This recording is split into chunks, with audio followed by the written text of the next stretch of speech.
السلام عليكم ورحمة الله وبركاته. كل وعنا ونكسن دعوة يالكو سود وادا وركي وجودن بيجي دجالك كسرعنايا دالك يوكرين. دجالك الروش كوكا دالك يوكرين يا كسي دوانا يا أفر بلاد وحنا ولي الروش كقادك إن أوهله أسيدي وفيلي وهيد إن أورنقسي كسر أفجر وحوجي هولكال كملتري أو كوضا دالك يوكرين. magaalooyinka waaweyn ee dalkaasi Ukraine ayaa wali duqeymo xoogan ay ka socdaan iyadoona ay sidoo kale ciidamada Ruushku ay burburiyeen buundooyinka si ay uga hortagaan in Ukraine ay u dhaqaaqdo xoojinta dhanka magaalada Severodonetsk. gudoomiyaha gobolkaasi Serhiy Hadi ayaa yiri dagaalka magaaladan istiraatiijiga ah wali waa uu sii socdaa. waxa uu sheegay in ciidamada Ukraine ay dib u helayaan dhul oo ay gacanta ku hayaan kala bar magaaladaasi. dawladda Ukraine waxay ku eedeysay ciidamada Ruushku in ay duqeeyeen kaniisad fiidiyoo ay soo bandhigeen ayaana muujinaya dhismaha qurxoon oo holcaya.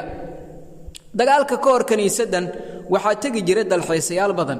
Moscow ayaana iska fogeysay in ay wax lug ah ku leedahay duqeynta kaniisadaasi. iyadoo uu duulaanka aan naxariista lahayn ee madaxweynaha Ruushku Vladimir Putin uu ku sii dhawaanayo 4 bilood baaqida ku saabsan xalinta wada xaajoodyada ayaa sii kordhaya. xogayaha guud ee qaramada midoobay Antonio Guterres ayaa ku celceliyay baahida loo qabo xabajoojin degdeg ah isaga oo ku booriyay in la ixtiraamo diblomaasiyadda.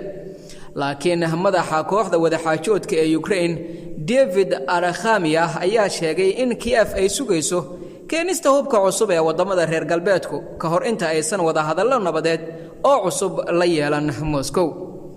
dagaalka Ruushka ee Ukraine ayaa soo jiitamay ku dhawaad 4 bilood. Kremlin-ka ayaana wali ugu yeeraya howlgal military oo gaar ah iyadoo laga yaabo in ciidamada Ruushku ay hore ugu sii socdaan bariga Ukraine. haddana wasaaradda gaashaandhigga ee UK waxa ay sheegtay in guulahaasi ay ahaayeen kuwa gaabisa taas oo qayb ka ah istiraatiijiyad xumada Moscow sida ay sheegtay wasaaradda gaashaandhigga ee UK. dhanka kale qaramada midoobay ayaa sii wada shaqadeeda ku aadan sii deynta raashin badan oo ku xayiran dekada badda madow ee Ukraine. hay'addu waxa ay ku qiyaastay 1.5 bilyan oo qof in ay u baahan yihiin cunnada iyo bacriminta u xayiran xanibaadda dagaalka Ruushka iyada oo ku nuuxnuuxsatay dib u soo celinta dhoofintu in ay muhiim u tahay ka hortagga dhibaatooyin kale. si kastaba ha ahaatee madaxweynaha Ruushka Vladimir Putin waxa uu ku eedeeyay siyaasadda aragtida gaaban ee reer galbeedku in xaaladda suuqyada cuntada iyo tamarta adduunka hoos u dhigayaan. waxa uu sidoo kale meesha ka saaray eedaha loo soo jeediyay isaga oo sheegay in dhibaatada cuntada ay ka bilaabatay cudurka faafa ee COVID-19 oo aysan ahayn howlgalka military ee gaarka ah ee Ruushku ka wado dalka Ukraine. dadka faaleeya arrimaha siyaasadda ayaa qaba in dagaalku uu ka gudbay Ruushka iyo Ukraine kaliya balse dawladaha galbeedka iyo Ruushku uu dagaalku dhex marayo iyagoo u sababay in awood ahaan iyo tiri ahaanba aysan Ukraine iyo Ruushku isku dhigmin haddii aanay reer galbeedku meesha soo galina Ruushku uu mar horeba ku kala bixi lahaa Ukraine. inkasta oo Ruushku war ka hayo hubka iyo taageerada culus ee Ukrainiyiintu ka helayaan reer galbeedka haddana waxa uu sugayaa inta uu ka arkayo wadan si toos ah ciidamadiisa iyo hubkiisaba uga soo dejiya furmaha hore ee dagaalka. dawladaha Mareykanka, Ingiriiska iyo qaar ka mid ah wadamada ku midaysan gaashaanbuurta NATO ayaa la aaminsan yahay in si aan toos ahayn u garab taagan yihiin Ukraine taasina ay sababtay in Ruushku ay si fudud ku jabi waayaan difaacada ciidamada dalka Ukraine. dhinaca kalena warbaahinta dawladda Ruushka ayaa waxa ay sheegtay in General Roman Kutuzov uu yahay hogaamiyihii ugu dambeeyay ee looga dilo dagaalka Ruushka. laakiin kuwa kamid ah generaalada sarsare ee kale ee markaasi isla dagaalkaasi loogu dilay. warbaahinta dawladda Ruushka ayaa xaqiijisay dhimashada mid kamid ah generaalada ugu sarsareeya oo looga dilay dagaal xoog leh oo ka dhacay gobolka Donbass ee bariga dalkaasi Ukraine. sareeyagaas Roman Kutuzov waxa la dilay xilli uu hogaaminayo duulaan sida uu sheegay wariye la shaqeeya warbaahinta dawladda Ruushka ee Russia 1 leeyahay.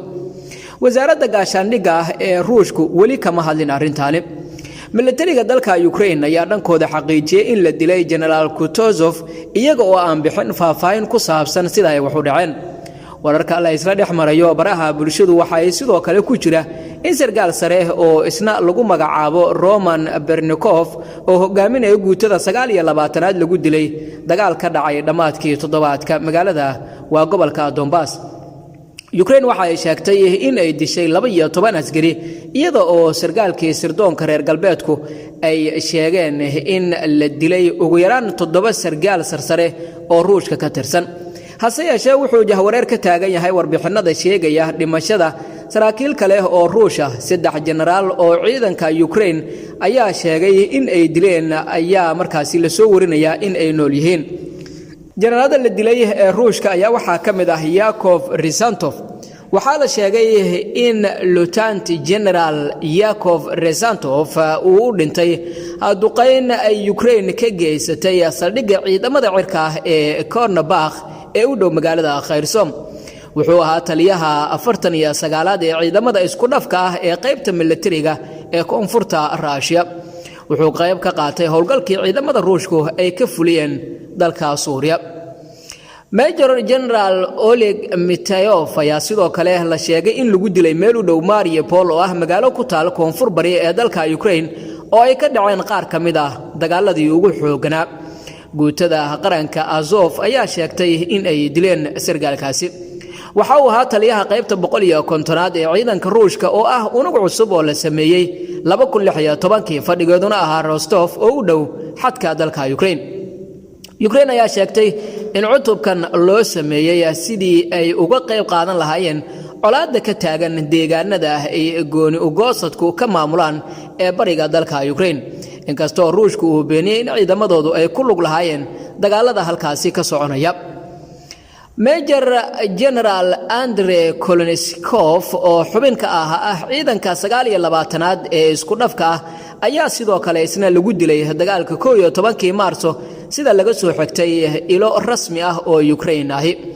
lama shaacin qaabka uu sargaalkani u dhintay.